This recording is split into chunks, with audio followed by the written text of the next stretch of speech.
diamonds in my teeth, I got a lot of shine. Running up the number, that's a lot of crime. Try to take it from me, must be out your mind. I'm big time, lot of sun. Smoky in the air, that's a lot of pine. Pockets running over with the dollar sign. Try to take it from me, yeah. Big time, big time, big time. Welcome to episode 400 of Fourth and Jawn, a monumentous moment, but not the most joyous moment as we reach 400. At the end of the day, I just want to say thank you to all the fans that have supported the Eagles throughout the season, the ups and the downs and the trials and tribulations that we've all been through. You support this team, and we've seen them go through it. This Eagles team has tried to figure out who they were, try to put together an identity. But I really do believe in week 13 we found out who this football team is. And you talk about everyone has a plan until you get punched in the mouth. And in week 13, the 49ers punched this Eagles team in the mouth, and they never recovered. They were on the ropes. And I think it led to things behind the scene. And again, Eagle fans are never wrong for some of the things that we think. Sometimes you know what you see when you see it. And looking at the squad, we knew there was something wrong with the squad from week one. Offense wonky all season. The stories come out, and you try to. I mentioned I was having a conversation a couple of days before the playoff game, and I said, I guarantee you, one of the beat writers is going to drop a story on game day of the playoffs, and they did. Drama is always to be had within our community, and it's all how you try and. Sometimes you try to hold it to the vest, and you try to dismiss things, and you're like, hey, a game has to be played. But we got information a couple of days before the game, and it was hard. I know we had talked about it, and you felt a certain way knowing some of the information. And again, we're never going to do anything for clicks out here, or put stuff out on the timeline to cause. But again, as Eagle fans, you know that something was going wrong with the coaching. From stuff that we heard, the players are looking at the coaches. I think behind the scenes, it's as rough as you think it is. I'm trying to sum it up in words, but I'm not going to say they. I'm going to say from where I heard it from, it's they think all the coaches have to go. They think coaches weren't meshing together well. And again, when you see week in and week out, you can't handle a blitz. Too many cooks in the kitchen, whether it be offensively, whether it be defensively. There's too many cooks in the kitchen. You see defenders confused, running all over the place, not knowing their assignments. You see offense, all-world offense in terms of talent, confused to handle a blitz in week. Where are we at? Wildcard weekend. In this, it's hard to hear that it is a shit show behind the scenes. These players who are out there in the media, supporting their coach right now, I think, not every single player is going to have the same feeling, but I do feel like Eagle fans have known that something's been off with the coaching. But now, at the end of the day, the season is over. How are you guys handling? The last time I saw Prime, man, we were so privy to meet all these diehard Eagle fans all over the country, all over the world, diehards who support this team thick and thin, travel the country.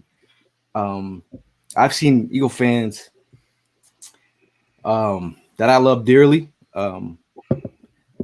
Very upset with the way not just losses, but just the way that this team they felt gave up, or and that was the roughest thing to see Eagle fans that I know who follows team week in and week out just not have it anymore.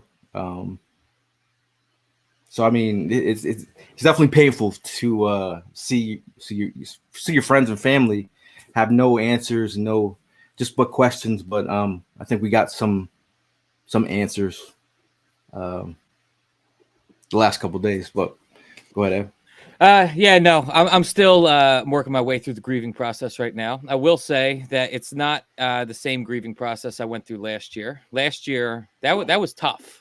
We came so close, one of the best Super Bowls ever played, and we just came up short. And I think that the Eagles did everything they possibly could to be in that game, to do what they did that season. And here we are, a calendar year later. And I got to be honest, I'm beyond disappointed in what I saw. I want to say, first of all, I see a lot of people talking about it in the chat right now, and you have every right to do so. You could comment whatever you'd like. But I don't want this to be a show where we are sitting here and we're honoring Jason Kelsey. I think we have all offseason to do that. I think that this is a show where we tear this team the fuck apart. I'm going to be real with you. There's not a single coach on this roster that I care to see back next year. I mean, obviously we got guys like Jeff Stoutland that have become fan favorites and all that, but this entire coaching staff from the top to the bottom is a complete mess. And I have no idea what anybody's role is within the organization. The head coach, the offensive coordinator, the defensive coordinator, they play musical chairs. They could all go for all I care. And I think it is a complete slap in the face to the fans that one of the best traveled fan bases in the entire NFL, guys like Chris Nady, who poured their hard-earned money and to go to every single game, even when things get tough, even in the playoffs, when the writing is on the wall that we're probably going to lose this game.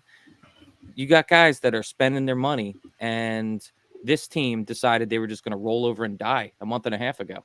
They decided they weren't going to have any fight. All these fans are dumping hundreds of dollars, thousands of dollars to follow this team and just support them in any part of the country. And this team decided, yeah, don't feel like it. These coaches aren't worth it. I'm pissed at everybody, bro. There's not a person on this roster, player or coach, that I think doesn't deserve blame. It's pathetic, and it's more of, I'm not trying to sound like a pessimist baby about it, but this is the shit I'm used to with the Eagles, if I'm being real with you. I had one glorious year where they won the Super Bowl, and that year last year we had a hell of a run, but ultimately this team they fail to reach expectations too often, and I think everything needs to be kind of looked at, front office, coaching, whatever, man. I'm in the grieving process right now. I'm upset. The season just ended. Of course, I'm going to be sitting here talking birds all off season. I'm excited to talk about the draft, but as I sit here right now, a day removed from that game, that was pathetic. Yeah, I'm still wishing I woke up from this nightmare, man, because this is what it's been. It's been a nightmare. I'm lost for words. I'm pretty sure everybody could just see it in my face.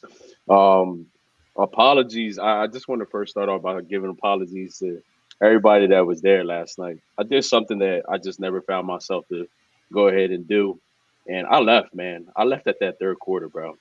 I was so done. I really tried to stick it out, and I gave that one last drive where they had 4 plays to go ahead and get it in the end zone, and they just couldn't figure shit out, man. And the hardest part was walking up to that man, to Gayle, and telling him, yo, I'm out. Because I've never done that before. Never. And even Gayle was like shocked. Gayle like almost fell out of his seat to see that I was leaving. Right. And I was like, I was like, damn, man, like I already feel like shit doing this, but I got to get out of here because I'm about to lose my shit. This is the worst I've ever seen since being a fan. They didn't even look like a football team. There was just no energy coming from these guys, man. I've never seen poor tackling in my life. And I mean, these guys look like they belong in They're playing a two-hand touch out there, bro. man, that or like a JV football team. Like it was crazy, bro. Like Bradbury. Oh man, like I just really don't want to get started on that dude. But God, man, he is pathetic, bro. Like that was the worst I've ever seen that dude play, and I just don't get it, man.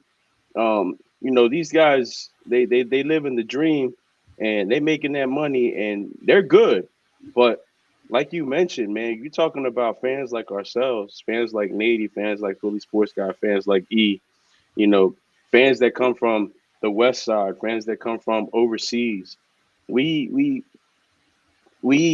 sacrifice to be there and support this team. We give our all to be there for that team, and to get a result like that, to get a game like that yesterday, that's probably what like hurts the most. And then no, not that doesn't even hurt the most. The most that really hurts is to see that man yesterday on the sideline tearing up. The way we send him off like that, he deserves better than that. And that's why, like, I look at the rest of the team and I'm like, that's pathetic, man, that y'all gonna go ahead and do that man like that. That man gives his all, every goddamn week. And for y'all to send him off like that is just it's bad, man. And I don't know. I mean, we still got like about an hour left in this show. There's still a whole lot that I got to get off my chest, and I could keep on and on and on. But what I mean, I'm gonna try to spread it out. Now I know, Ev, we talked about Jason Kelce, and I do have to be just. I mean, he deserves this. He deserves, like, I'm from a positivity standpoint right now. I do want to thank Jason Kelce because if it wasn't for his type of leadership, his part of the culture, where would this team be at? This is one of my favorite photos that I've ever taken at any Eagle event. This is a young Jason Kelce at Lehigh. I'm sitting there with fans that are like, look at that undersized center. Who's that guy? He looks crazy. He looks like a caveman. But this dude right here transformed the culture, the way that this team moved. He spoke to the city. He was the lifeblood of this team.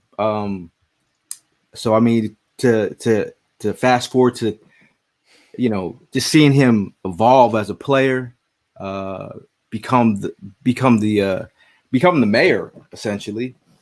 You have to appreciate what he did for this team, and his level of authenticity, a real one from day one.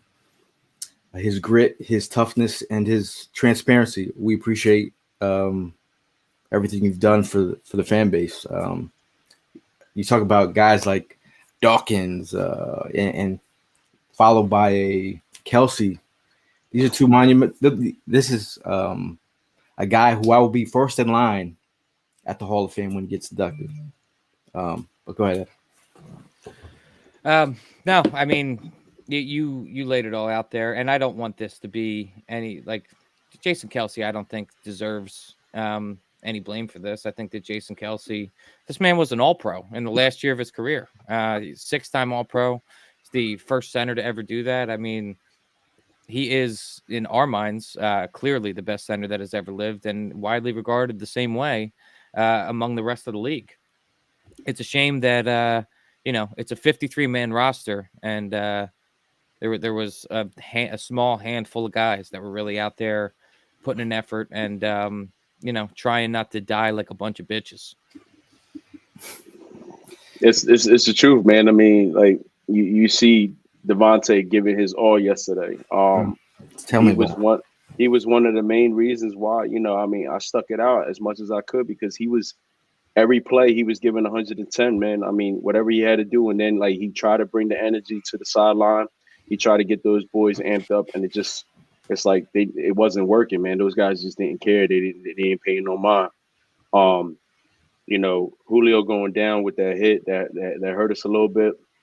But then I try to find the confidence in, one simple dickhead that wants to go ahead and put a social media post out there like, oh, I've been waiting for that phone call all damn season, but you can't find a way to get open. And like these guys just give up on plays. I mean, I see other teams that when a play gets shut down, or it doesn't happen the way they want it to, they don't just fucking give up and just put their heads down and stop their motion. They find a way to go and find an open spot. I mean, I know he didn't really have that much time, but as much as I saw the open middle of that field, you guys could have easily just like played a fake. I mean, if they're over there, just quickly go to the left and get in that open field. Give Jalen Hurts a reason to go ahead and throw it somewhere. They should have went all out yesterday. What did we have to lose? If we were going to go out that way, fuck, you might as well have just tried every fucking trick in the book. Seriously, just to go ahead and get through that game yesterday. But they didn't do nothing, man. They just straight gave up. And I think that one thing that's really weighing on me, too, is the fact that ultimately you look at those rosters on paper, the Eagles talent-wise are way better than the Buccaneers. There's no reason why the Eagles shouldn't have won that game. There's no reason the Eagles should have gotten blown out. But it all comes down to the importance of coaching, the importance of game planning. And the Tampa Bay Buccaneers came to the game with a game plan that made sense, a game plan that you chunk your way up the field, where you control the time of possession, where you run the ball balanced. And what did the Eagles do? The Eagles get caught in a 3rd and 2. And I mean, what has been our bread and butter all season long is the tush push. You're at a 3rd and 2. You got to get 1 yard to tush push. Why the fuck are you throwing it deep? Make that make sense. That's just been going on for weeks. Why are we going deep on 3rd and 2? And where's the hot route when again, like when you freeze frame where Jalen has all these routes and nothing in the middle of the field. We've been saying it, and so has every other content created about middle of the field just open, or the fact that we can't address an issue. And again, like we're talking about just dealing with the blitz. This is in terms of like coaching, this is kind of elementary shit. Not for a seasoned coach.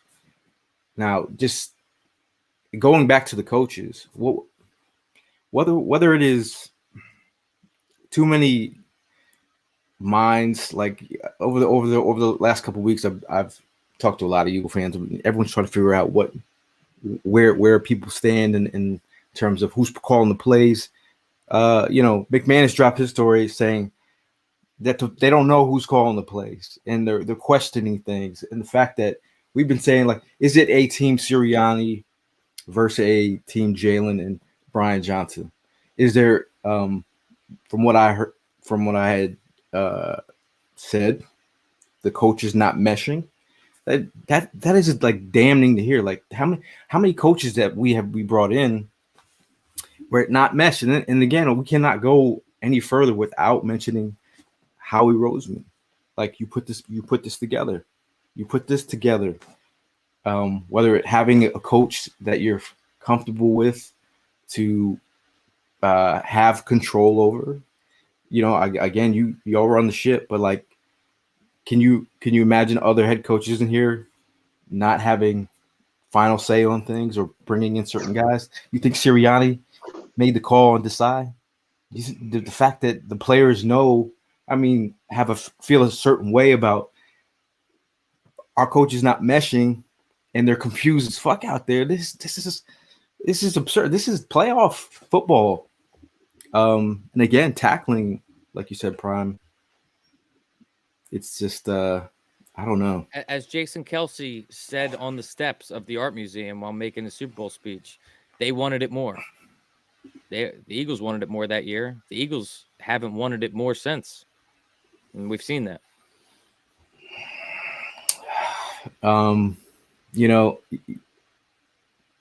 You're seeing on the timeline the fan base, some factions of the fan base start to question as to Jalen Hurts as the leader of this football team and him being the future at quarterback. Like, did you all watch the Super Bowl? Do you think someone's play drops off that dramatically, or do you think there's some scheming issues. It's kind of crazy, but again, he just hasn't. The other thing that I got, nugget I got, is this player said that they knew something, they couldn't figure out what was wrong with Jalen. Yeah. I mean, I think that like we've reached that point in the podcast where I think we can discuss something else that's been on my mind. I think the coaching has been a big issue this year, but I think we'd all be naive to sit here and say that Jalen Hurts didn't take a step back this year. We can obviously talk about the knee injury at the beginning of the year. We can talk about the swan finger he had going on, but he was not nearly the same quarterback this year as he was last year. And this is with, adding in his guy, Brian Johnson, as the offensive coordinator. They had that special relationship. I can't help but you mentioned how this is Howie Roseman's picked guys, but I can't help but think that Jalen Hurts had some sort of influence over Brian Johnson being our offensive coordinator this year. And you can't expect Jalen Hurts as a young 20-something-year-old man to, know completely what's going to work. But as Howie Roseman and Jeff Lurie have been in charge of this team for the past 2 decades, you got to recognize the fact that we have the talent right now to be where our Super Bowl window is open. And you are putting inexperienced offensive coordinator, inexperienced coaches around a team that is ready to win. And you're seeing the exact result of that. You need a complete team in order to win, both players and coaches. And we essentially had a bunch of toddlers running the show. Yeah. So I mean, I see a comment here from Ivan. Big, shout out for Ivan. Ivan, I'm gonna try to elaborate as best as I can, and maybe Gayle might want to chime in. But we don't know full details. We only know a little bit that was given to us. And I'm gonna be one to go ahead and tell you that I really didn't try to read into it as much. You know what I mean? I've never been that type of person that, coming from somebody else, not seeing it for myself. I didn't want to believe it. And I was trying to go to that game and watch that game yesterday, not even having any of that in the back of my mind. But the first thing I said to Gayle when I saw him was like, yo, when we got that info, now it's kind of hard not to think about it. And the way these guys were playing yesterday, the way they were playing for Jalen, the way Jalen was playing for them, it makes you think, did all that shit make sense? Was all that shit true? And here's the elaboration part. I feel like, and I hate to say this, man, and today was the show that, we're gonna go ahead and speak with our chest. I'm gonna bring out a couple of things that I had mentioned early in the year. I was scared of the big fucking contract that we gave him. I was scared of that. I was scared of the fact that he wanted to give Brian Johnson, a friend of his, the chance. I was scared that he was, again, when he first took over, I wasn't all the way in because he still had a lot to learn. And then last year, he convinced me because he did his thing. And then this year, it's like he went back to being that first year guy. He went back to his stupidity, the mistakes, not leading receivers, not really making better calls, not that stuff. Like, I felt like it was coming back. So I feel like, it's crazy I'm about to say this, but I feel like it's Carson Wentz all over again. I feel like it's fucking Carson Wentz all over again. It really is. Like, it just fucking went downhill.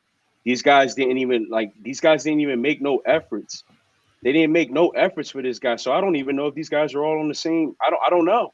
I don't know what the deal is with Jalen. I don't know if they're not syncing with each other. They beefing with each other. I don't know, man. I'll bounce off that, Prime, because I have to say that I did mention how Hurts had regressed, and I think that there was some Wentz-esque plays and play types that happened this year with Jalen Hurts. Just talking about playing hero ball, man. What the fuck was that safety? What are you doing, bro? What are you doing? You're trying to hold on to the ball for too long. You know what the rules of football are? You're in the end zone. It's dumb mental mistakes, man. But to me, for me, I feel like these things just don't happen like that. I feel like the coaching more than Jalen regressed, the coaching regressed.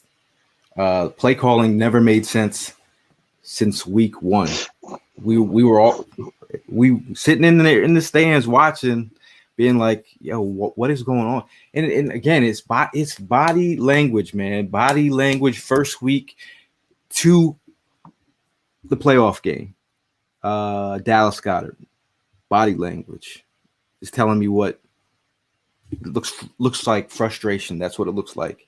He's been frustrated all season. Thing with Devontae, we saw the body language of the Rams. I get it, but this motherfucker was trying last night. This, like, I saw Darlene's post about, you know, the try. You know, if you lose, it's fine. And if we know you're fighting, watching Devontae go out there in the situation that he was in and balling his ass off.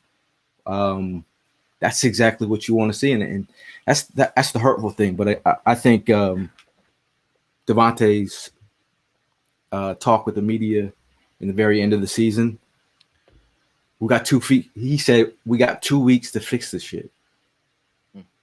Hold on, Evan. Before you, I want to be very clear that I'm seeing a couple comments here, and I see I might have pissed off a couple people because I compared Jalen to Wentz, but my comparison has not saying that he's playing like Wentz.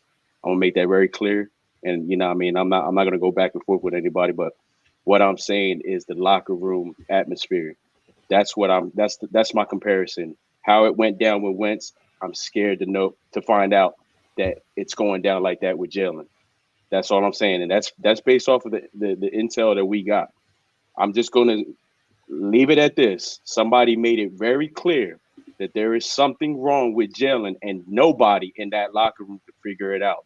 Even ones that are close to him can't figure it out. Going back to what I saw, the same thing you guys saw on the sideline yesterday with Goddard. I'm going to be honest with you. I don't know if it was Goddard really talking to Jalen or was it Goddard talking to the coordinator that was sitting in between him and Jalen. I don't know, but he was pissed off. But see, that's what I'm saying. When's the last time we saw that type of back and forth going on? Again, here goes the comparison. Last time was with Wentz. There was some shit. There was some people. Remember, Alshon Jeffrey and Wentz were going at it. People are upset. That's all I'm saying. I'm not saying Hurts is playing like Wentz. I'm saying that atmosphere, that locker room chemistry is just bringing back the whole same shit that Wentz went through with that locker room at one point. You know, from the nugget that we got, I feel like it was more an indictment on the coaches now in terms of saying that it's a complete shit show. To me, it's like if they were in the playoffs, I would have took this all the way into the offseason until I wouldn't have said nothing. You know, I wouldn't have said nothing, but just to have an idea of like where they're at. This shows you how important is the culture, everybody being as one, and I do think I really believe that Howie has to see where he's got to instill culture in this football team with whoever the new hire is. Like at this point, are you? Because I think the way that you lost 6 of the last 7 games means that you lost the locker room. Mm-hmm. Do they believe that someone higher than we've heard Hassan Reddick talk about the powers that be that make these decisions?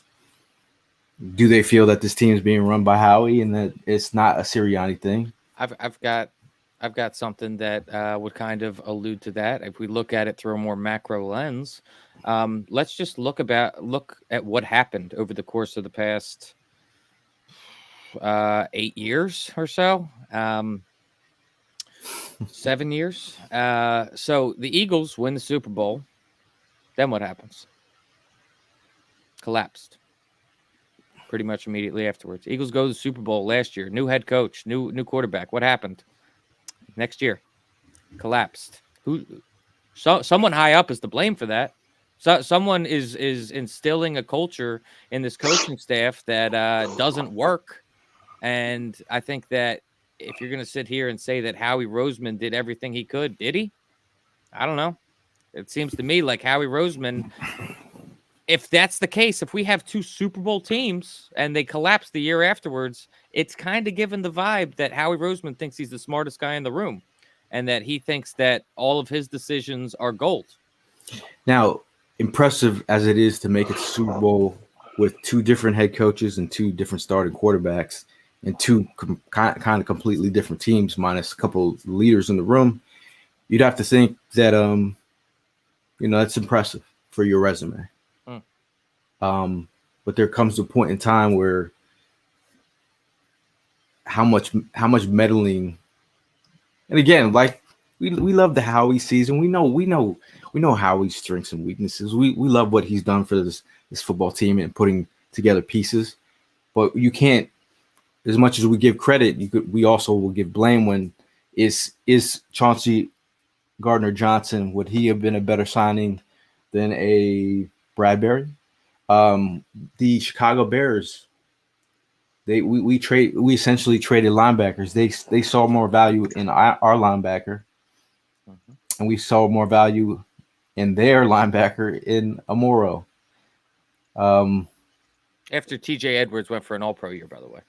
And again, if you don't like to invest money in the linebacker position, safety position, that's on your whole. That's how you roll. Okay, fine, but we've been saying it. Middle of the field open. You got your guys getting exposed. Here we are again. Linebacker play. It was atrocious, man. It was atrocious. Yeah, and the safeties too, man. I mean, we had guys getting burnt over the top.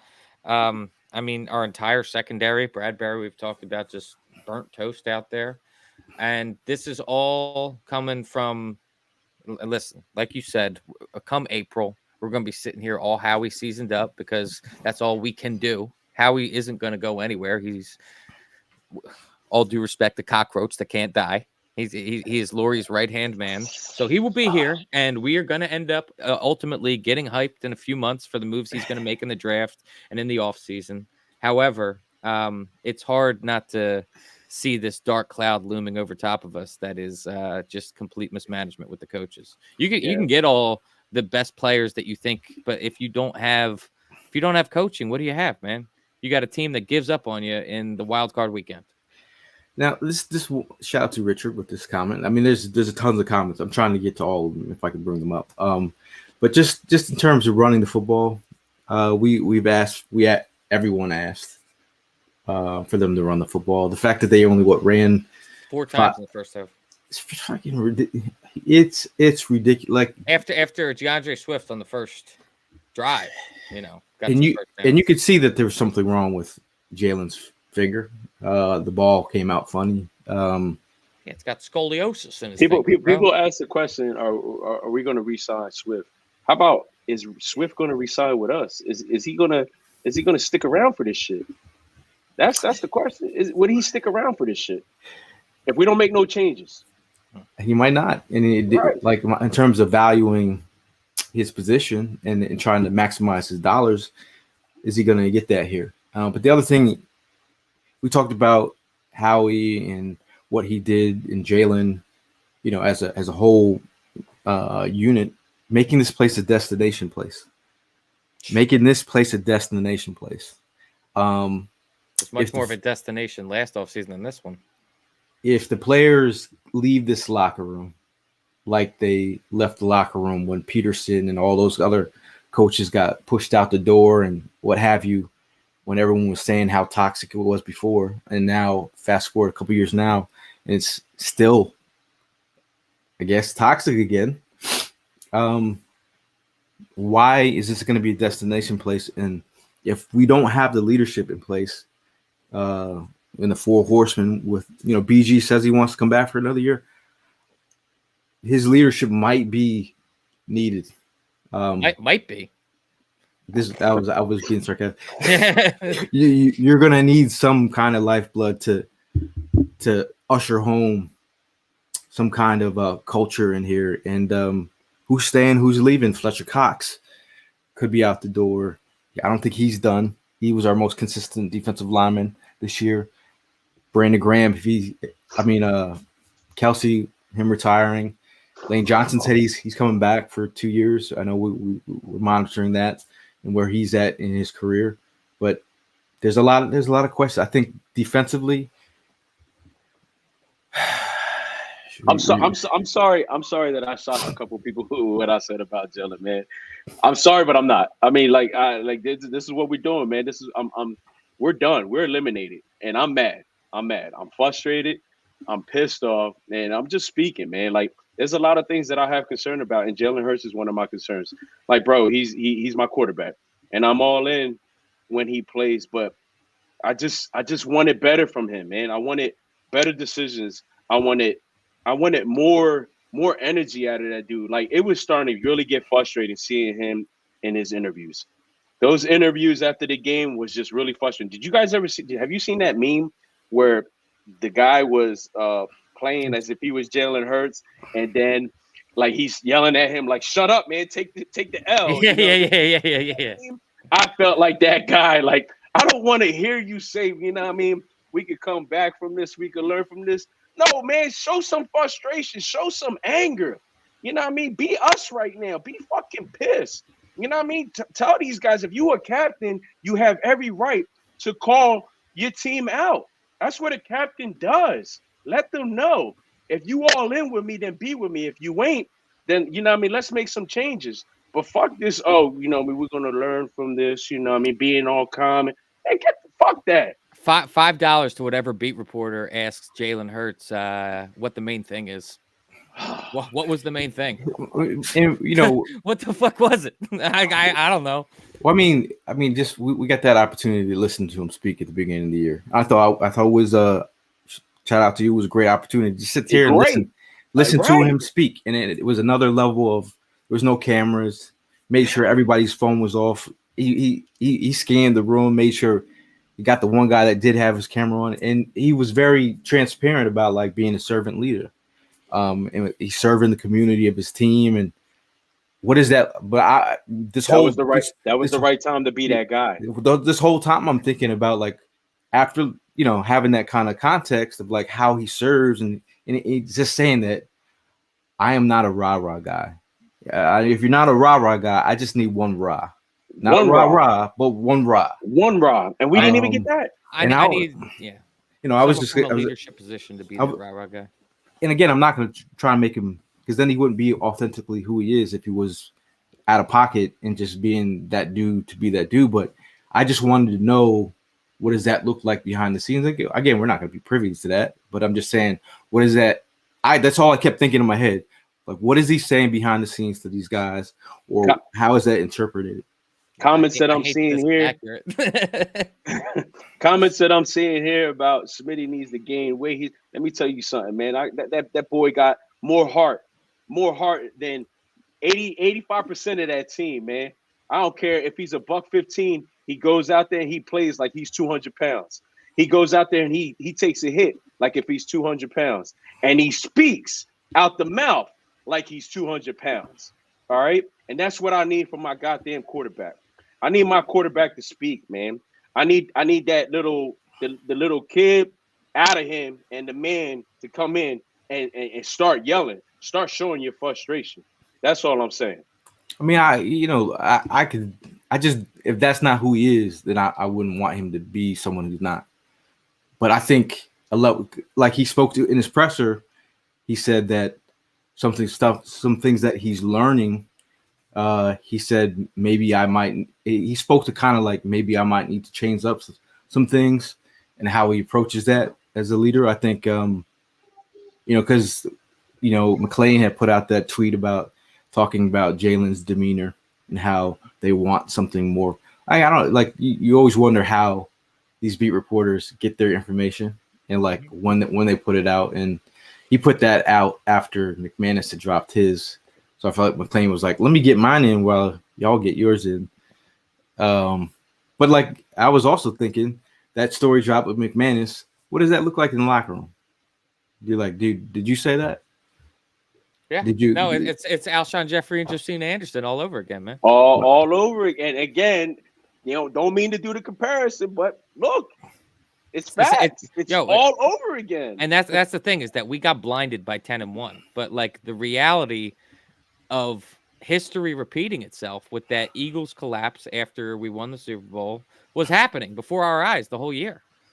And it's crazy to think that there was people in the comments, obviously not Eagles fans, but after the Eagles were 10-1, that were throwing out the Eagles are just the 2019 Steelers.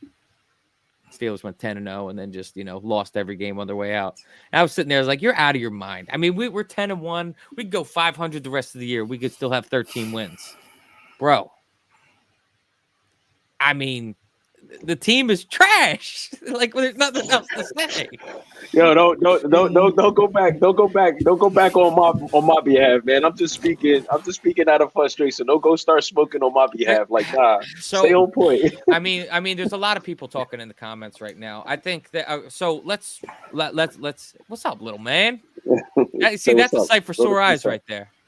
Hey, Lucky Junior, you're about to welcome to the welcome to real Eagles fandom. This is what it's like. The funny thing is, one of my homies that I grew up with, his son has started becoming an Eagle fan because of my excitement for the Eagles. He now is an Eagle fan. Like I felt like this kid got his first taste of what it's like to be an Eagle fan. Like everything's been hunky dory. Little kid trying to find his team. Finds his team, and now you feel the venom. You feel that's what it is. Yeah. You know what I mean, man? Like that's again, it just goes back to all the efforts and all the energy we put into this season. And I got a story that's just as compared to what you just mentioned, Gayle. Like I got a coworker from the France side that ended up coming to our facility, and the first thing he says to me, English is a little bit broken, you know what I mean? And he tries, and he comes up to me, he says, "Look." And I understood him. My son is an Eagles fan because he sees you and he likes the Eagles. So I went ahead and I put a little package together for him and I sent it overseas to France. And the little kid got it, ended up getting a picture with him with the gear on and stuff like that. Nice. And but it's just crazy. Like, now they want to go ahead and do this. Like, I mean, so much energy. Even like in my emails, in my signature, I got an Eagles logo. I got a Go Birds. Everybody knows me as that diehard Eagles fan. And then they send me messages like, "Yo, best of luck to you this week. Best of luck to your squad." That type of stuff. And then for that outcome, that's what also bothers me. Is like everybody knows the energy, the blood, the sweat, the sacrifices I put for this team, and you give me that shit show yesterday, man. So let me ask you guys, because I went back and I looked at my tweets and I found the exact answer that I was looking for. But comment section, Gayle, Prime, Little Lucky, even. Can you tell me the moment that you knew it was over this season? I'll be very honest. There was a time when I knew this team would win the Super Bowl, even when Hurts went down. When Winston went down, I felt we were winning the Super Bowl regardless. It was a different vibe that year. Yeah, and that was it. We weren't even halfway done with the season yet. Yep. Regular season. When going out to Seattle again, great trip. Shout out to Philly Sports Trips. I had the time of my life. It was a great trip to Seattle. Them losing in Seattle, walking out of that building in the rain, another rain game. I knew, and I was telling myself, bro, don't be negative, man. It's an L. In theory, they can get back to it. But what we've seen, because again, we follow this team so much, man. Like you start seeing things and you automatically know something's off. And the fact that they couldn't get right against backup quarterbacks or just like close out teams or just like play buddy ball and go off script when we got players wide open, just you could close this game out. The fact that they're not listening to their head coach that we figured out, because Sirianni, took the blame for it. when it didn't make sense, and he's out here making dumbass comments about we're trying to draw a penalty. Like, dude, we could have kicked the field goal. Like, it's those kind of things, the little things that just the penalties, the lack of self-awareness. It felt like everybody was doing their own thing. When you make beautiful music, that means everybody is in sync. You got somebody over playing cowbell when we need more flute. Like, dude, like it's Seattle. I knew that was it. I'm gonna answer. I'm gonna answer your question, bro. I'm gonna say Arizona is where I felt it was over.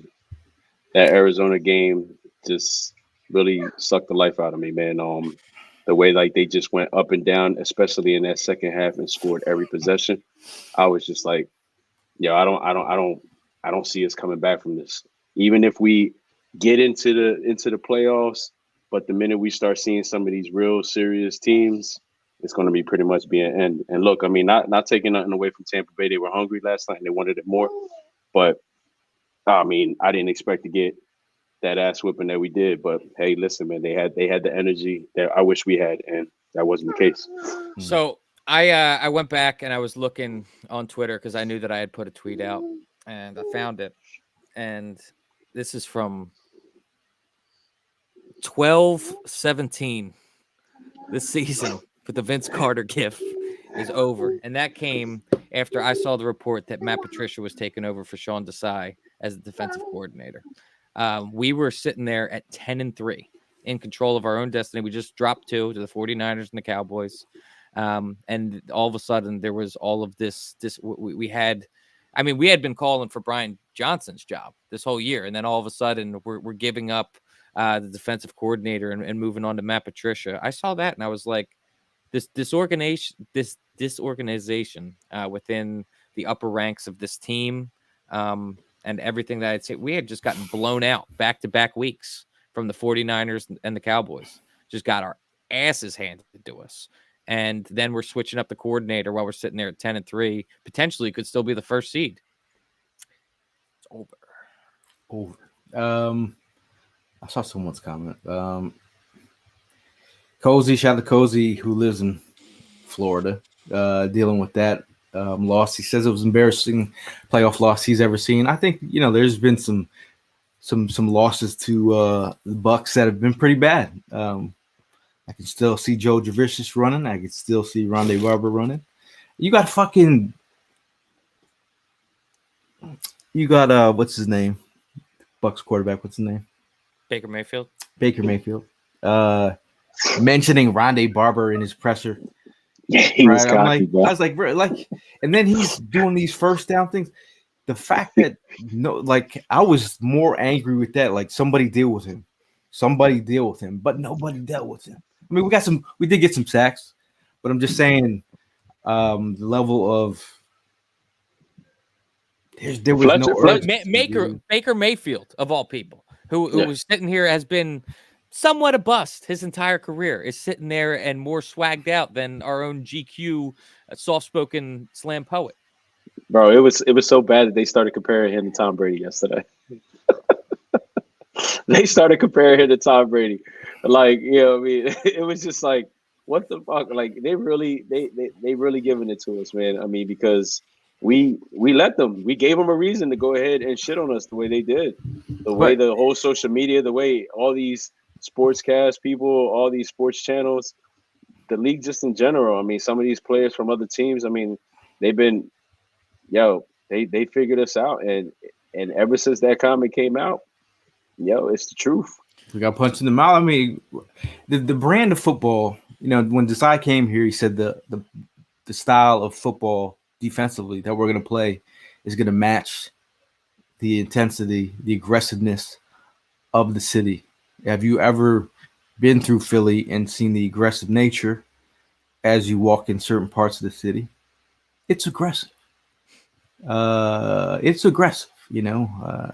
just watched the video the other night of the shots popping off during this podcast. It's aggressive out here. It's aggressive. Shout out to RJ. You might see him in the comments. We got stuck up outside in Philly. It's aggressive. It's aggressive. So it's been a year. But it's this this style of play of defense wise is the softest brand that I've seen. Charmin soft. And again, I don't expect. I do expect our guys to tackle, but I do not expect to see players confused and out of position and get run through down. Like the level of, you could look at the numbers in the run game. We were stout against the run. It just got worse and worse and worse. And then again, the teams that we already beat, are whooping your ass. Yeah, Gayle, listen, I mean, we were watching the same game yesterday, and I don't know if you were feeling it, but it was just like I was scared of every completion that was being made, because even though it was a loss, that it looked like it was going to be a loss, they found a way to make it a gain because these guys couldn't tackle. Everything, it was just like how many plays did we see where they had him in the backfield and then they ended up getting a positive yard out of it? Like it was bad, bro. Atrocious. It was bad. And like you sit there and you're like, oh shit, you know what I mean? Like all the dude's got to do is just catch it, and he's going to do the rest, and he's just going to be in and out. It was so frustrating seeing some of our players literally waiting seconds before they decided to make an attempt to go ahead and tackle. You see a couple. I saw Maddox a few times. I saw Morrow a few times. God, Bradbury just like. I don't get it. They were like literally like backing up and like, okay, oh wait a minute, am I supposed to tackle right here? Yes, bitch, tackle. What the fuck are you waiting for? Like it was bad, man. Oh, worst thing in it, like this is when you. I played on defenses where guys started looking at the other guy to make the tackle. Like, you gonna get it? And that's where I was like, bro, oh, he got it, and coming in high. Like, bro, get low, get form tackle, like get in there. And it again, man, this dog mentality, which is the word has been phrased has been overhyped and overused, but just a dog in the room. I'm talking about Devin Witherspoon type of like Witherspoon. You see as a rookie come at people in the run, like he wants to make the tackle. Like it's a want to, like saying, I saw that post saying it's an attitude. You need to bring the fire, and again, it just wasn't happening. I think. Let me put you all on the spot real quick. Poll in the room, your decision, not anybody else's. We bringing Sirianni back? I would. People are like. The records and the stats, and bro, I'm gonna say no. I don't like the way things have been mismanaged. I do like who he is as a. I'm trying to figure out. I saw Cozy say he asked, "What exactly does he do well?" If this team needs a culture change, and again, I wouldn't even said like, oh. Obviously the coaches, but like once getting that little nugget of information, now I'm like, bro, if this one person saw it that way, there's other people in the locker room that must see it that way. And they're just out of pocket answers where like, bro, you lost the locker room. I think you got to rebuild the culture. That's the key thing right there, because he lost the locker. What makes you think that he's going to ever regain that shit back? And then, of course, who's going to want to come here knowing that you can't control a locker room? So, no. The only thing that I just question is the record that he's had for the past few weeks. For the past few seasons, is that going to play a factor? Is that going to be the reason why he does stick around? But you know what? Peterson wasn't too far from being in that same situation, and they let him go. So, yeah, now it's just a matter of days if that news is going to go ahead and break. I'm going to be honest with you. There was quite a bit of breaking news that came through the phone this morning, and I was kind of hoping for them to say the whole coaching staff got fired, except for Stalin. Yeah, the most depressing news was to wake up not to Sirianni being fired, but instead Kelsey retiring himself. Brandon Davidson's been asking in the comments here, question: what went wrong between the Bills and Niners game, and what went wrong with this team for the collapse they had Do you think a player went to the coaches and asked them to switch up the offense, and Sirianni told them off? He said that way. I just think there you as you watch during the game, I've seen Kelsey run off the field pissed off and like having words with the coaches on the sidelines. I feel like there's been a level of frustration all year round. I think I heard that Goddard was feeling a certain type of way in the beginning of the season. I think if I was Goddard, I would be mad at my utilization, how I've been used in the offense. The fact that you can't scheme me open and like, bro, these players live off numbers too. This is how they make their money too. Like, but I think I do think Jalen and Brian Johnson, I feel a certain type of way. Obviously I'm just speculating, but I feel like they feel a certain type of way about how Sirianni is involved with the offense. If you're not the offensive coordinator, and if this is your scheme, then again, Brian Johnson's getting the blame all year round. When Sirianni, this is his scheme, and he has his opportunities to jump in and jump out anytime he wants to. So whose offense is it? Yeah. Richard says 260 screenplays all season and totaled negative 26 yards. It's the coaching. That makes me feel better, though. I wish that was a real stat. I don't think that's real, but it certainly fucking feels like it. I mean, I don't think I've ever seen so many screens thrown behind the line. And we talked about like the 3rd and 2 going deep. How about like the 3rd and long and 2-yard pass? Like there was no rhyme or reason to anything that we did the entire back half of this year. But going back to the whole Sirianni thing, I personally would get rid of him. I'm at my wit's end, but I also think that you have to look at the landscape of the NFL right now, and there's a lot of available coaches that I would be interested in. There's a lot of people that have been talking about one that I don't think would ever happen, and that's Bill Belichick. Bill Belichick is available, but I don't see a world where Howie Roseman and Bill Belichick coexist. Do you guys? It's not even Howie Roseman. For what I'm hearing, and this was before even somebody mentioned it earlier. I remember years ago that he mentioned that he doesn't have no respect for Belichick, as a coach, because of like all the funny shit that was going on back then and shit like that. So for him to just go back on his word on what he said about him, nah. So that's why I'm not seeing Belichick being a potential.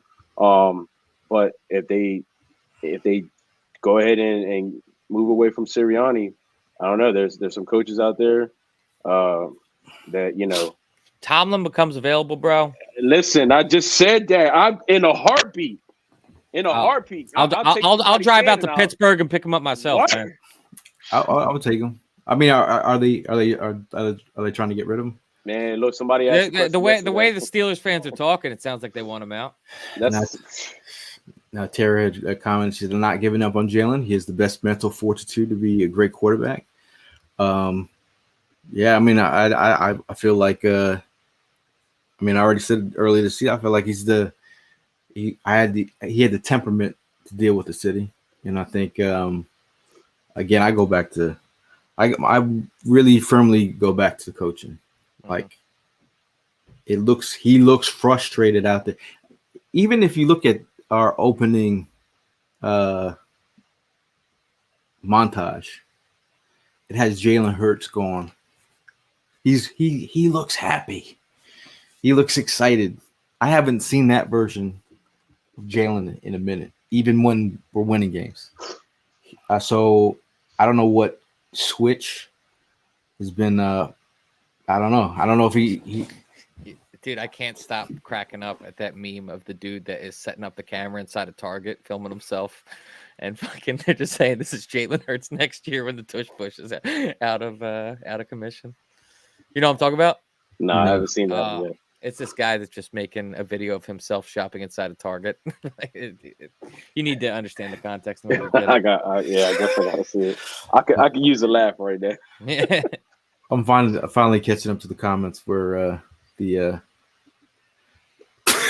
Yeah, I pissed quite a bit of people off, and hey, listen.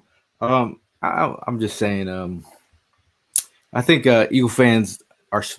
I think I'm giving you all credit for being smarter than you are.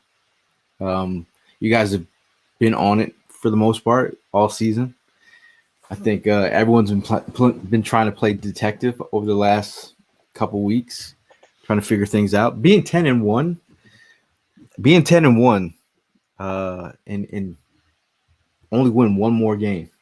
Then a first round exit.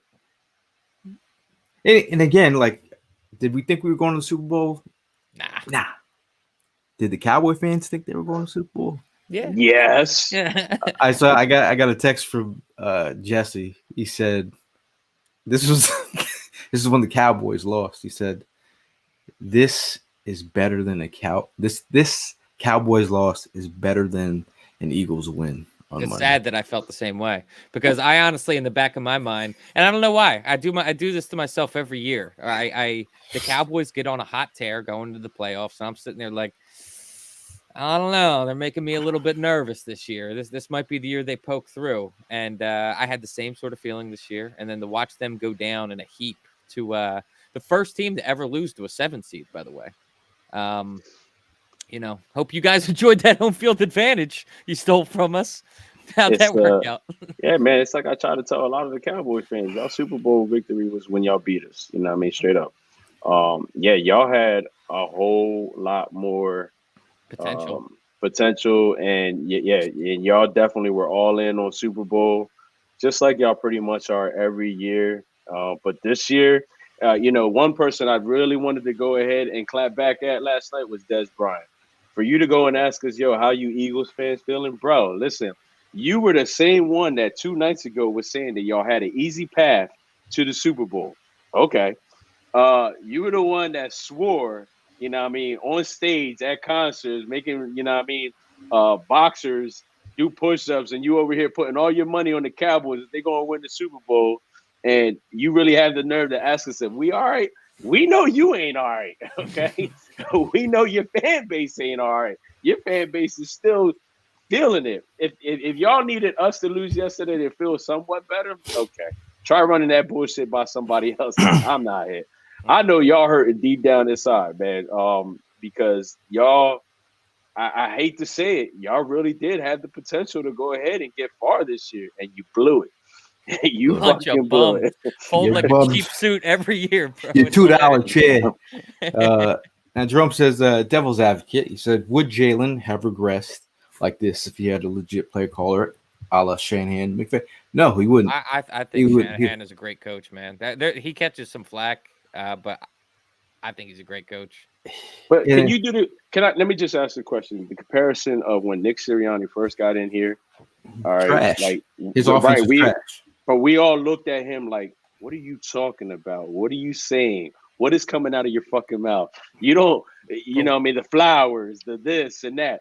And then as the years went on, now he just started becoming more vocal, more aggressive towards fans, toward the fan base, towards, the league in general, towards refs and all that stuff. It was like, but like in reality, was it really him, or was it everybody else around him that was doing it? Because when Shane left, the fucking play calling went downhill. It went downhill. And Kenny says 2,000-yard receivers in this vanilla bean offense too. Yeah.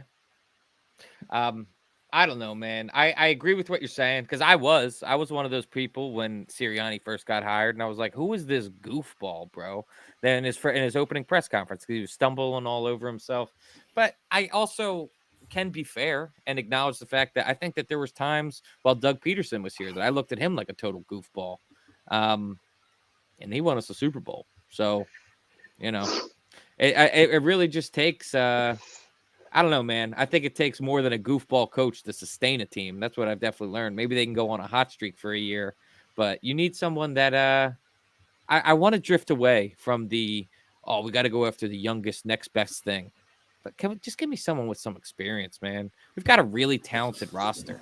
Give me a guy that's been in the league in a coaching position for a decade that has the knowledge of how this league operates, of how to run a locker room. Because with the young talent that we have on this team in Jalen Hurts and Devontae Smith and Jalen Carter, we're doing them a disservice in supplying them with coaches that are learning on the job. I really do. I think it's culture. I think I go back to it a lot, man. Like just seeing Dan Campbell and his staff at the Senior Bowl, just watching them up front, up close, and just talking to them, and just seeing how they got all these Senior Bowl prospects together, and they created an environment. And at the Senior Bowl, some coaches coach differently, so they had the Jet staff there, and they had the Lions staff there. Now it's different, but at the end of the Lions, or the Senior Bowl practice that the Lions were coaching, he had them in a setting where it was like one-on-one. He created this competitive nature, and players were loving it. Like that kind of environment that breeds competitiveness. We're talking about the Lions, 32 years they haven't won a playoff game. They won a playoff game, and they're in a position to we saw it up front last year. The environment, their culture, their fan base, how loyal they are. All they needed was somebody to come in and change the culture, and now they have it. And I think having that kind of atmosphere is what's needed to bring out the best. Again, we had competitive nature throughout the locker room the last couple of years, with Sirianni, what he did, but I don't know. Sometimes the messaging can go stale. So while we're sitting here in make-believe land where I want to be and not thinking about this Eagles team, comment section, you guys, I don't want to put you on the spot. I'll say my names first while you think. If you can hand select your own head coach and 2 coordinators next year, which way are you leaning? Tomlin and Vrabel, head coach. I'm open to either. You throw me a little Frank Reich action. OC? I don't know. I don't know about Frank. Little Dan Quinn? I think DC? Yeah, see, those 2 names that you mentioned, they're not candidates for head coaching. They're candidates for those positions that you just mentioned. I'm all for Dan Quinn, defensive coordinator. I'm all for Frank Reich as an offensive coordinator, even though I feel like he might have lost his touch a little bit. But again, he only lost his touch because he was put into a higher position, which he is not suitable for. So to bring him back to the level where he's definitely great at, I'm all for it if that was the route we were to go. So yes, that type of experience, I agree with you, Evan. We need that. That's what we want, especially with talent on paper looks like. We had, because I'm not saying this because these guys play for us. I'm saying it because it's the truth. Every name that was pretty much on that sheet in the beginning of the season looked real good, made us look real freaking good. And they just didn't show nothing after week 11 or week 12. They didn't show nothing after that. So I don't know what the hell, like something really went wrong, and I don't know if it's going to come out to light. But the other thing is, any coach that comes in, I still got to look who's available. But you think you got to understand that any coach that comes in here is going to have Howie attached to them at the hip. If they're not that type of dude, they would rather be somewhere else. You think Peterson went and didn't talk to the whole league talks, man. All these coaches talk. Yeah, they'll tell you what the environment's like. You think Sirianni was the best of the crop, or was he the coach that would allow to have that kind of environment? He was probably one of the coaches that would. He was a kumbaya guy, bring everyone together, not gonna ruffle any feathers. You think some other coach is gonna be like, nah, I'm not doing that. If I'm gonna lose my job, I'm gonna lose on my own merit. But since Brian wrote a book and a comment, I'm gonna have to read it because I just shout out to Brian. He says playing was atrocious, predictable, never made adjustments, not using the whole running back core all year. Yes, this is on the head coach. Out of all the losses this year, down the stretch, losing to Seattle and in Arizona the way we did, it's on the head coach. And when he ain't doing what a head coach is supposed to do, no wonder players didn't care. Not an excuse for the players on how they played. Where was the leadership and the culture with the coaches? And making the dumbass defensive change this season, nah, that was garbage. That was a good book. I would read the sequel. Good one, Brian. That summed it up. Comrade, talk about y'all better draft Malcolm Jenkins. Listen, I would really love for Howie Roseman to have a man in the mirror moment this offseason. And he's been staunchly neglecting the safety position and the linebacker in the draft, saying that you don't need to go highly after that. I'm going to toot my horn all fucking offseason long, pal, okay? Because Kyle Hamilton was fucking all-pro this year. He was an all-pro safety. What was Jordan Davis? Was he all-pro? Was he second all-pro? Was he a pro bowler? Was he even one of the top half defensive linemen on our team? Nah, he wasn't. But, you know, at least the Ravens are on their way marching to a Super Bowl with Kyle Hamilton. That's cool. You know, my whole theory with the not theory, it's the Eagles theory on they don't draft safeties in the first round. They don't put a first round price tag on a linebacker. You gotta start doing some things differently. Again, if that you put a lot on the Kobe Dean's plate, they're like, you're gonna be the next. And again, is Kobe Dean that guy in coverage? I don't know about that. I think, you know, he runs around, makes tackles, you know, but you know, again, you really did kind of gamble on some of these positions. Yeah.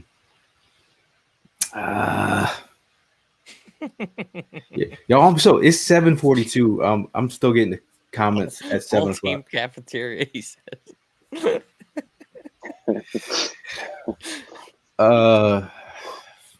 Shout out to Philly Sports Trips. I want to give you a big shout out to Philly Sports Trips. They've allowed us to do some great things, travel the country, see the country.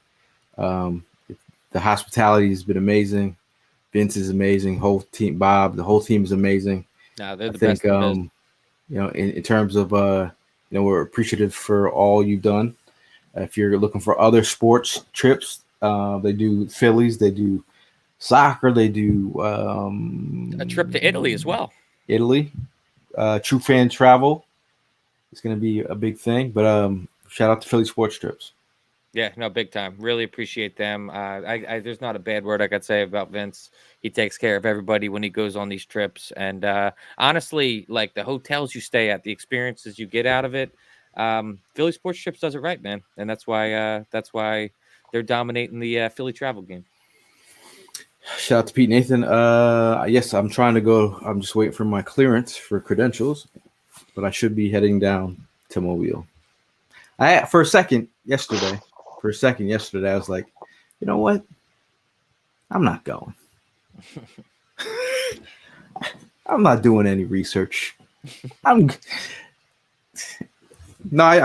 also want to give a shout out to you guys for all your hard work this year, riding high and flying high with us on the on these tailgates, man. Putting the level of effort that you guys put into this. I couldn't do any of this without you guys. And it just takes it takes special type of individuals to do what we're doing out there. And you guys, I appreciate you guys. Appreciate you, bro. Yeah. I mean, it takes a team, and it's honestly a shame. I want you all in the comment section to blame the Philadelphia Eagles that robbed more tailgates from us. We could have been tailgating in January, but they decided they wanted to piss their pants. So, you know. True that. So you want to get any more questions up here? Sirianni still hired? Jerome asks, y'all still mad at me? Hey, watch someone. 2020 still there, so he's someone's gonna take that one clip and put it on Twitter. I mean, listen, man. It's cool, man. It's all right.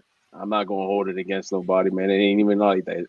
I wanted to be clear, man. Like Jalen is my quarterback, man, but he gotta fix it. He gotta fix it. I just have to say, Nady is an absolute real one, man. To be thinking about how he's already going to be traveling for the next year after what they just put us through. Yes, I'm down for a draft trip to Detroit. And that's something that we're trying to plan. So if you guys are interested in a draft trip to Detroit, let me know. Things are in the works. Things are in the works. Uh, Blue Mini chimes in. He says Bradbury was playing fucking patty cake with the Bucs players. It's not lying. No, he's not. Let's say with your chest, Ev. How do we fix this? Fucking clean house, bro. Get them all out of here. I don't want to see Sirianni's face anymore. I don't want to see Brian Johnson. I don't want to see Sean Desai. I don't want to see Matt Patricia. I don't want to see Howie Roseman till April. Okay, I don't want to fucking look at anybody. So I think that you really need to. You need to readdress how the culture is lost in this locker room, and the team doesn't believe in these coaches. The well has been poisoned, so you got to completely renovate. Yeah, I'm sorry if I missed comments, dude. It's like when you're building a house and you're dealing with an old house and the framework has a bunch of termites in it. The framework of the house is everything. You need to completely replace the support beams here, and the support beams are the coaches because we got termite infestation. Shout out! I'm not gonna say the name. That's wild, but shout out from Singapore. Appreciate you, Dick Cheese. Ray chimes in. He says, "Now that I'm caught up with the comments, I missed about a half-hour comment, so don't be mad. There's so many of them." But we said, "How do we fix this?" Ray says, "Clean mother effing house." Pete chimes in with the clean house. Jerome says, "Fix the culture and have to get younger. Lane should be the only one of the core four to be back. I do think defensively, got to get faster." Brandon says, "Get rid of Bradbury and Slay and go get two younger corners." Hey, man, shout out to Slay. He was our best corner this season. Heather says, "Keep Sirianni, new DC and OC. Change the culture. Tougher expectations, higher expectations." Is Sirianni a culture setter, though? He's part of I think he did create a culture in there. But I'm just wondering if the message got stale. Regardless, I think we definitely need a new. No, not that we need a new defensive coordinator, a new offensive coordinator, and if we're going to keep Sirianni, let him just play. Let him keep playing the yes man. You know what I mean? While the other two do what they're supposed to do. Kalen says, "I can't forgive this coaching staff for the send-off they gave Kelsey, with the exception of Stoutland. Of course, so I want them all gone, aside from him and maybe Mike Clay. Mike Clay had a great year. Special teams, Britt Covey did a great job. I'll bring Britton Covey back. He was a bright spot this year." Brian says, "My guy Reddick kept it real all season. Couldn't do it by himself."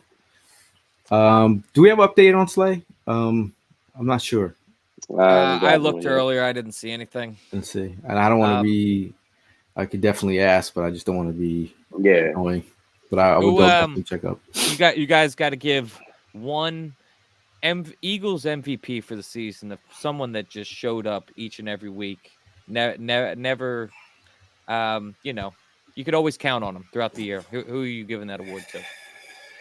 Someone who showed up week in consistently. To the GOAT, bro. To the GOAT. There's just a couple. I'll give. There's a couple, but I mean, you got to give one to the GOAT because Ricardo, speaking my language, Jake the Make all year long, Mr. Reliable. That's a Mr. Reliable. I'll say Devontae. His level of effort is like the fact that he became a captain. I was surprised that he was a captain this year, but I think Slim Reaper showed to me that he takes it seriously, man. Like I'm gonna say this also.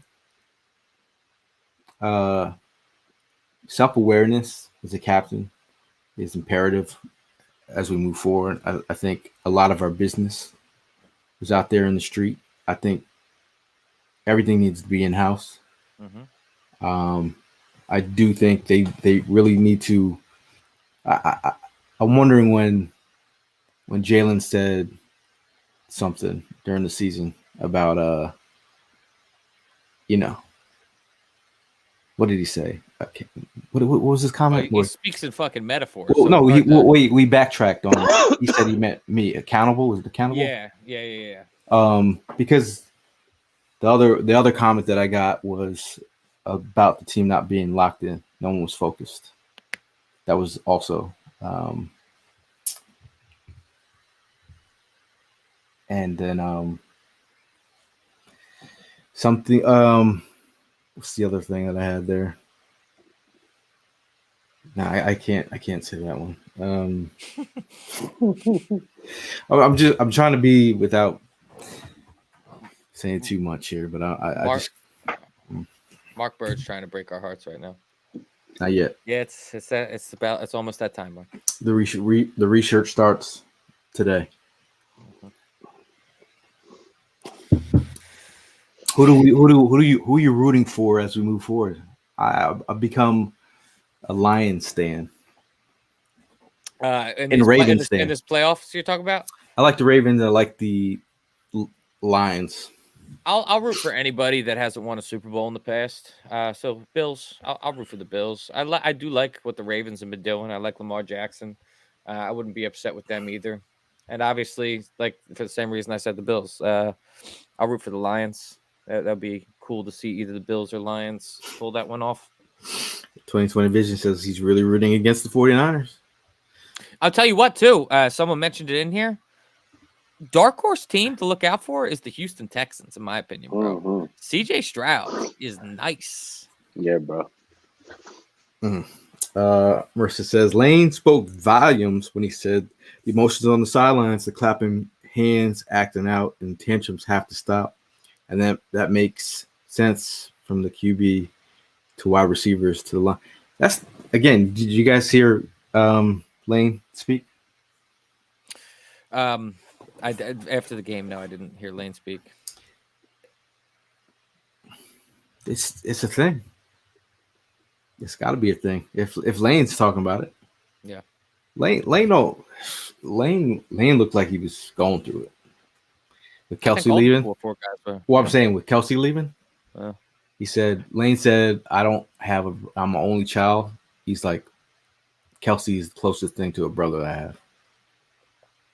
And I think that you could see the moment when Kelsey had mentioned that it was all she wrote to Jeff Stoutland on the sideline. I mean, you could just see the face that Jeff Stoutland kind of gave him. Yep. He gave that face of shock, like, damn. Yeah. Brian says he's rooting for Green Bay. Cheesehead. Jordan Love looked nice. He looks legit. The funniest thing is you watching these games and you're like, this is what offense looks like. Dude, that's how I was watching the fucking Bucs. Like, the Bucs aren't... Mike Evans is obviously the best offensive player on the Bucs. But, like, the way that their offense moves, I was like, dude, why can't the Eagles just use this playbook? Use the Bucs playbook, and we would have won that game. This is the most damning thing ever. The Eagles didn't convert a third down yesterday. Pathetic. Not a single third down. Can you believe that? I can believe it. No, I'm just saying. But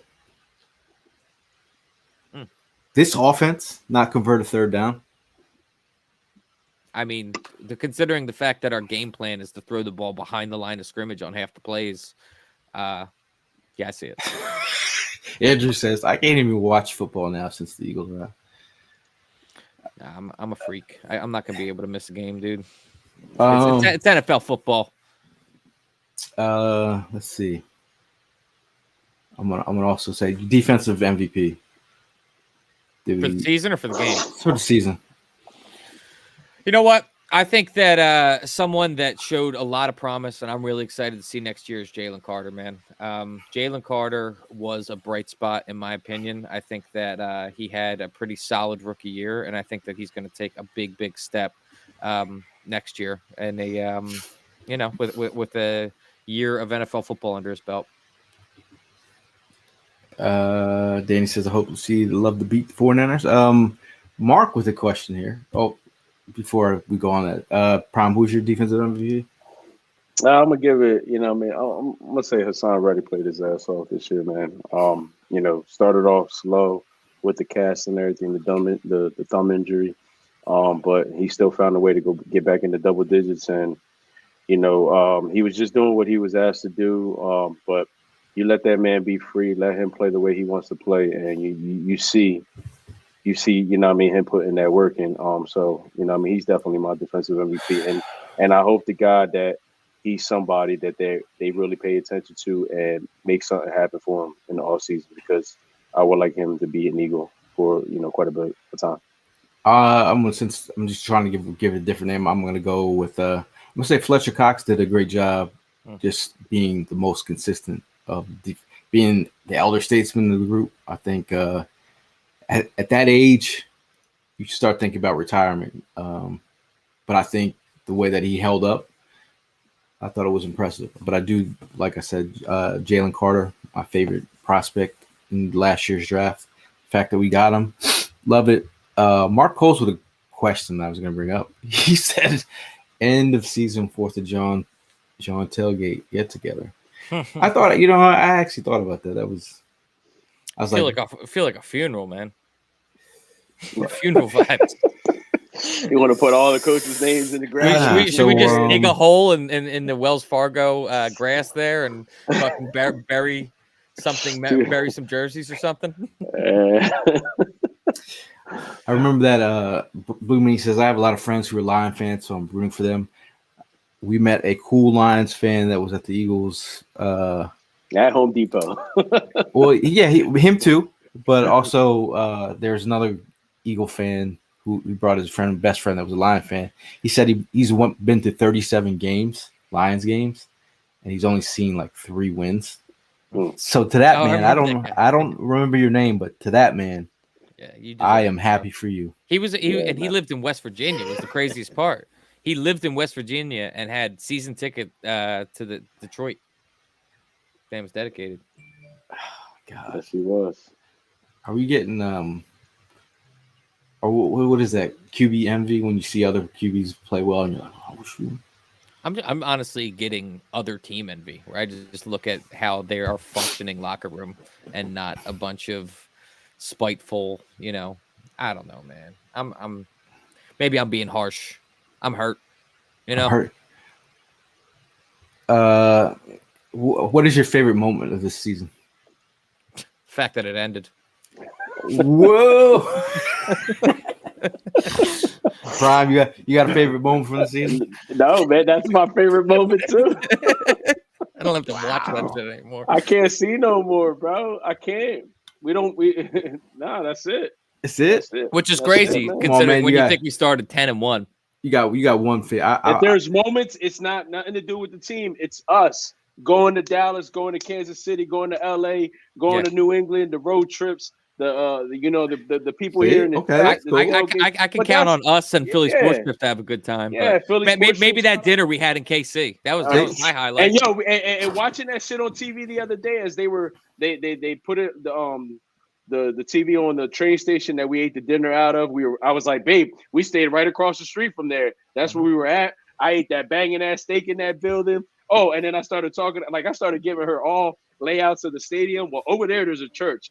Not a training facility, a church. All right. And then that's where I was standing at. And then I had to walk all the way that way to go take my mask back because they denied the mask at the station. Then I had to do that loop around. I hated that shit because everybody kept on banging against the damn metal things.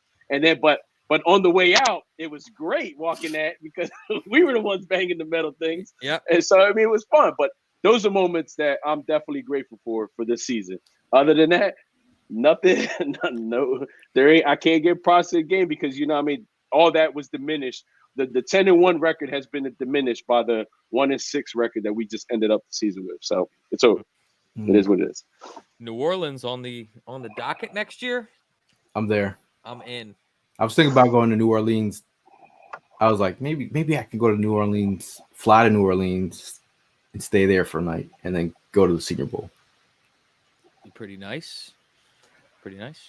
Every time I try to get there, there's always like some type of flood or some kind of. Chase's favorite moment was Tank Tech talking over Gayle. Awesome. That was awesome moment. That was a good one. shout out to Take. I said my favorite moment was probably of this year, bringing back to Kelly Green.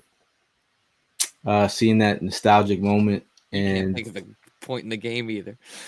no, well, I'm just saying for me, I'm I felt like a kid, man. I felt like a kid again, and it's as you get older, and having those moments of nostalgia. They was playing the hip hop track they were playing, like Don't Call It a Comeback. It was a Kelly Green. I didn't think I'd ever see the crowd decked out in Kelly Green ever again. I never thought that was actually possible, but that was probably my favorite moment. And silly question, but do you think that had they been in Kelly Green on Monday night, it would have been any different? Nah. Well, I was like, I'm glad they didn't do that because that would have been embarrassing. Yeah, that would have been more embarrassing. I wouldn't have been wearing it today. But what's crazy about it is that Gayle had mixed emotions both ways that night when the Kelly Greens came back, because he was happy to see it come back, but then he was that same guy who was like, look at all these motherfuckers, man. I'm the one that started this shit, and now they all rocking Kelly Green. I'm the original Kelly Green G. I like to share. Heather, she says the B-Dog Wolverine poster from you guys still hangs in my classroom. That is awesome. That's what's up. That's cool.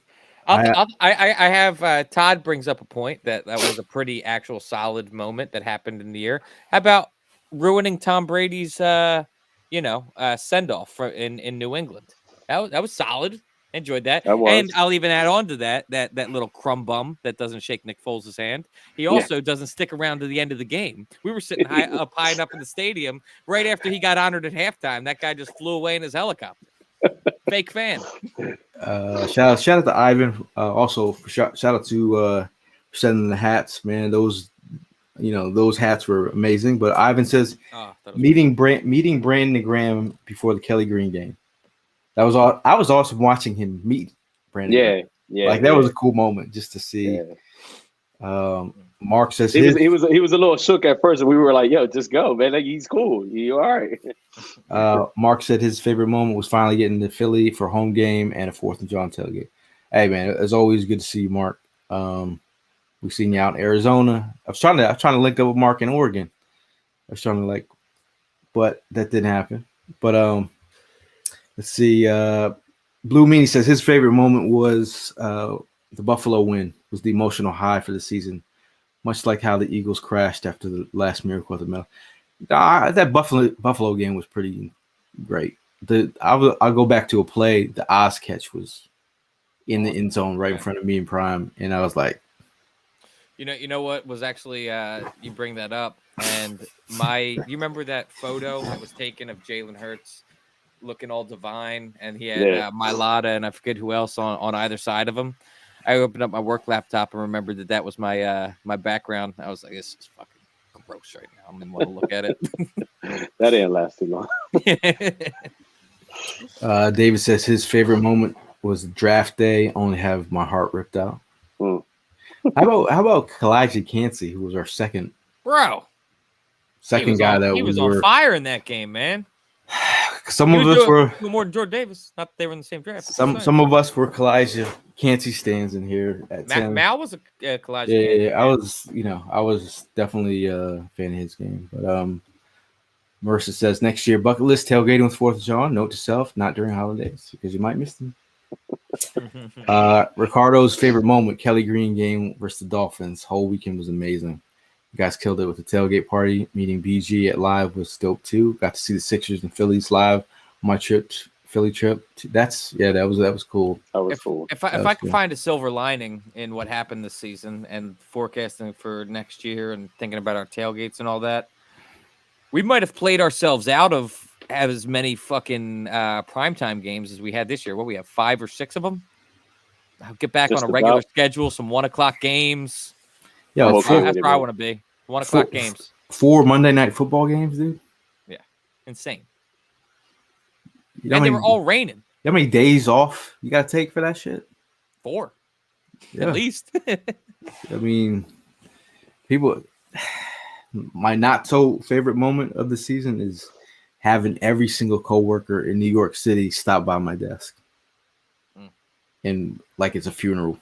Like I want to talk to you about the Eagles. Oh, today? Because I was getting that too. I got several messages. Hey, sorry about the Eagles. Hey, sorry, I'm sending you to HR, bitch. Sorry for your Get out of my loss. face. Shout out to my head attorney at Paramount. He actually double lapped back around the floor because he missed me the first time. Came back later in the day with the grin about the Giants win. I was like, you can't say nothing. He's got to take it on the chin, bro. Got to take it on the chin, just like Jalen Hurts did from Dallas Goedert last night. Kev says he has to experience fourth. Yes, you do, man. You do. Anything? What are on your goals list for next season for the Eagles? Top goal of the season. Top goal is to instill a culture that gets back to winning, man. I think that what's completely lacking right now is that the locker room's been lost. And I think that when you look at this team on paper, the talent's there. I think that this team, I don't think we're necessarily talking about a rebuild here. We just got to switch some things up. We have the talent on this team. Jalen Hurts, I believe in Jalen Hurts. I want him back next year. He's still money friendly as far as the cap is concerned. We could still go out and get some guys, but you need to make the right decisions as far as coaches. And I think that I do ultimately think that this coaching staff is going to end up getting replaced, but I would kind of rather just have that confirmation sooner than later. Yeah, tell me about it. I was kind of hoping for it last night. I mean, as soon as the game was over, after that game ended, I actually said, I was like, I want the pilot of that team to take off and everybody Ubers home. Like, that's what I want. Does anyone want to address? Mark says, how about the fan throwing popcorn? Yeah, I saw that this morning, man. I mean, hey, it's lame. Don't throw shit at players or coaches or whatever. Shit's whack. So your big goals for next year, Prime, for the team? I agree with Evan, man. Just getting back to that culture that we're used to seeing. We have great talent on this team. We definitely have to go ahead and make some changes. Some of these players, we do not need to resign, or we need to cut. We need to get rid of. You know what I mean? It's just a waste. We need a clean house on the coaching staff. We need an experienced defensive coordinator and offensive coordinator. If Nick Sirianni is still here, it is what it is. But we definitely got to replace those two other positions. And look, I'm gonna make it very clear, and please hear what I'm saying. I'm all for Jalen, man. Jalen is still my quarterback. I know I'm confident he's that man. Again, people misjudge my comparison to him and Wentz. It was nothing like that. I was talking about just locker room experience and locker room vibes. But my thing is, Jalen is that quarterback, and I know he is. If all this talk that he does, then he needs to bounce back next year. It's straight up. If you're all about taking these type of situations, and building off of it, then damn it, you got a whole off season how to build off of it. All right, so get it together. Get back to where we know you could be at, and I need you to be that captain, be that leader. That I know you can be. So I just want to make that clear. But other than that, that's it, man. Goals for next season, get younger. I think the culture needs to be rebuilt. I think I think the voices in the locker room need to stay in the locker room. I feel like overall, I just feel like pass the blunt, plastic. They need to come together, and I think the coaching staff has a lot of work to do. So my goals are some new coaches, some new voices. If Sirianni is going to be kept here, you better get his ass the most veteran offensive coordinator, creative, you name it, defensive coordinator. Needs to be aggressive, needs to learn how to blitz. Howie, you need to get players in here that can actually do what the scheme needs, ask them to do. I mean, overall, I think that's really where I'm at. But before we get out of here, we'd like to thank. We're gonna give out some thank yous. Shout out to Philly Sports Trips again. Shout out to Red Bull for giving us wings at the tailgate. Shout out to Bud Light for holding us down. Shout out to Concha and Italian Bakery. Shout out to Tina. Shout out to Lowski. He's been amazing. Appreciate all you do for the tailgates. Shout out to Chris from VA. Big time shout out to Chris from VA. Actually working on his customs now.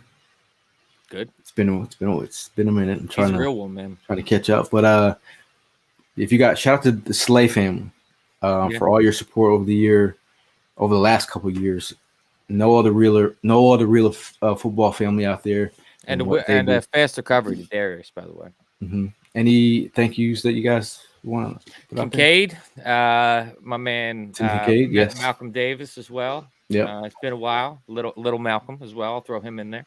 And then Chris Malley, Hollis Thomas, all guys that make it happen. I want to give a big shout out to all the West Coast family, man. The dedication that y'all put in every year to come and join us, and the hospitality you showed us when we went to LA. You guys are the realest too. Regardless, again, whatever people say that you guys are over there and you're not real fans, don't believe the hype, man. You guys prove it every year that y'all are true, to this squad and to yourselves. And, can't be more grateful for fans like you representing us on that side of the country. And to everybody here, man, who, makes all this possible every week, tuning in, with your comments and everything. Appreciate you guys from the bottom of our hearts. Really grateful for all of you and for what you guys contribute to the tailgates as well. So, I could sit here and give a list of names, but you mentioned a whole lot of them already so far, and everybody knows that I'm just talking to everybody in general. Thank you. Mm-hmm. Thank you very much for this past year. Yeah, shout out to Allie as well, picking up tomato pies. Carrie and Terry. There is so many people involved in what behind the scenes that it's just none of this stuff happens if everyone doesn't come together. Shout out to my man Kyle Strands, my roommate, who he brought the cheese down to the tailgate when I forgot it one time. Yo, when Kyle showed up, he was like, "Was I supposed to bring this here?" Shout out to Jesse Wines for all the graphics that he everyone combines forces to make all these things happen. Shout out to the Crafty Bastard, aka Rich, for all your help with all the giveaways, all the fans, and just being supportive. Shout out to Nady for always showing up and showing out across the country. It's not not our tailgate, just showing up and representing us in a way. And shout out to me coming from the grill. First of all, Prime, thank you for being my sous chef all year. Look forward to sharing the table with you next year as well. Shout out to Alex. And shout out to Alex, and shout out to everybody that made a donation and helped me. That's an out of pocket type thing that I'm trying to do with the tailgate, and everybody that is able to at least help me get back to breaking even. Thank you guys. Frugal gang. I'm also shout out to our families. Shout out to my brother. Shout out to my girl. Shout out to my dad. Parents, my sister. All the people that support. Wifey, kids, moms. Yeah. Hey, it is also a beautiful moment to know that we got some time to rest and relax. We'll figure out when the next pod's going to be, but I think every Eagle fans, y'all need the mental rest and health, and take care of yourself. What I've been saying since February 13th of last year. Check out chess.com. What's this? Chess.com? Chess.com. Just everybody, play some chess. Get your mind off this. However you want to cope. The beginning of this podcast started out dank as fuck, man. Dank as fuck. Sir, I'm not sure if you're using that correctly. It was dank. It was a smell could be dank, right? Yeah, no, you're right. It was a bad smell here. It was dank.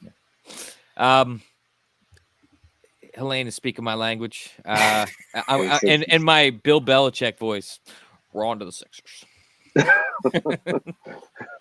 I played GTA for 3 hours today. Did a lot of. Oh shit! I'm How many times you jump underneath the pier to go grab the money, bro? Yeah, I made millions, man. I got a little project to do myself here, man. What was that? Shout Legos? out to my brother. Yeah, shout out to my brother. Hell This yeah. is Legos. This is an Optimus You Prime. and little man gonna tackle that? Me and little man gonna tackle. Make sure you man. tackle that better than the Eagles tackle, okay? For sure. For sure. Execute. Right. Shout out to Mr. Iflux. He's gonna learn how to play chess. Evan is your chess guy. Let's do it. Shout out to David. Shout out to Helena, who stayed with us throughout the game last night. She endured the pain. Anyone else we're forgetting? We're gonna forget someone. I don't know, man. Anyone that we missed, let's just cover it with. I'm sorry that you were missed, but you know who you are if you contribute to our podcast, whether it be by comment, whether it be showing up to our tailgates, bringing anything. You're not forgotten about. It was just a fleeting moment in our thoughts. So thank you, everybody that is a part of this podcast. So last word, Prime, before we get out of here. Last word. Anything you get? Anything on your mind? Last word. You say it. Nah, man. Just again, just grateful for all of y'all. It really ain't. It's sad that we're at this point, but it is what it is. Just gonna enjoy the rest of these playoffs. Sit back, watch some games, be able to do some more activities with the family, and just get ready for next season, man. Because every year we try to, go another level up. Big ups to you two. This is our 400 episode. Grateful for the both of y'all. The three of us making this thing possible, And, it's just, we got milestones every year that we always try to achieve. And I'm looking forward to achieving next year's milestone. Yeah, no, absolutely. I mean, to be honest with you, I'm not trying to be a mushy man right now, but being a part of this podcast, the experiences we get to be a part of, having this comment section that comes to us every week that we go live, it's a privilege. It really is. Like, to be able to have this spotlight, to be able to have all of you care to listen to what we have to say, to care to show up to our tailgates, and to be able to go with Philly sports trips and travel the country, see different stadiums. It's nothing that I take for granted. I think that it's an amazing thing.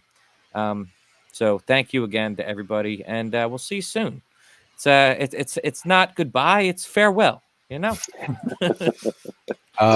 Last word. I'm just gonna say again, man. We're privy to meet a lot of you real diehard fans, and again, it's like when you start a brand and you curate a brand and you curate a community. We're trying to do something different. We've always tried to do something different. It's never about the clicks or the likes or anything. It's all about bringing people together. Good spirited Eagle fans who really love the culture, who love to know about the draft, who love to know about the offseason, love to be educated, who love to actually study film, actually show up and support the players, support the community, really care about the community. I mean, at the end of the day, I think you guys, without your help, Evan and Prime, we couldn't do this. Shout out to Mal, shout out to Hollis. It's just a bunch of good old dudes just talking. Hey, it's a bunch of people that showed up week after week after week, regardless of the outcome of the Eagles, man. Regardless, yes, sir. But yeah, we'll see you guys soon. As you know, as always, it's Fly Eagles Fly, and we'll see you in the next one.